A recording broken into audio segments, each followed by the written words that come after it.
আসসালামু আলাইকুম। আজকে আলোচনা করছি দ্বিতীয় শ্রেণীর ৫ম পৃষ্ঠার একটি গুরুত্বপূর্ণ টপিক। সেটা হচ্ছে ২ নাম্বার। ১ নাম্বার গত ক্লাসে আমরা আলোচনা করছি। এখন ২ নাম্বার হচ্ছে ছোট সংখ্যাটিতে গোল দাগ দিই। এখানে ৩ টি করে সংখ্যা দেওয়া আছে। মোট বক্স হচ্ছে ৬ টা। ৬ টার মধ্যে এখানে যেটা সবচেয়ে ছোট আমাদেরকে ওইগুলো খুঁজে বের করে ওই সংখ্যাটিতে একটা বৃত্ত দিতে হবে। যেমন এখানে বলা আছে ২৩, ৩৮ এবং ১৭।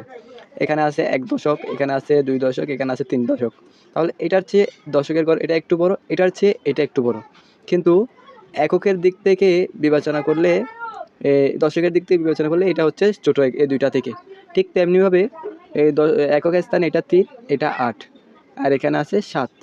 তো এখানে এগুলো এটা বড় আর এটা ছোট থাকলেও এখানে দশকের ঘরে ১ থাকায় এই সংখ্যাটি হচ্ছে সবচেয়ে ছোট সংখ্যা। তাই আমরা এখানে বৃত্ত দেওয়া উচিত। ঠিক তেমনিভাবে এরকম এখানে ১০, ৪৫ এবং ৩৬ আছে। এককের ঘর এখানে মাত্র একটি আছে, দশকে একটা, আর এখানে ৪টা, এখানে ৩টা, সেহেতু এটাই হচ্ছে ছোট সংখ্যা। ঠিক তেমনিভাবে এটাও ২৫, ২৭, ৩২ থেকে এই সংখ্যাটাই হচ্ছে সবচেয়ে ছোট।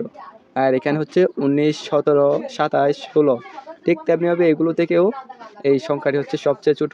আর এখান থেকে হবে এই সংখ্যাটি সবচেয়ে ছোট, আর এখান থেকে এই সংখ্যাটি হচ্ছে সবচেয়ে ছোট।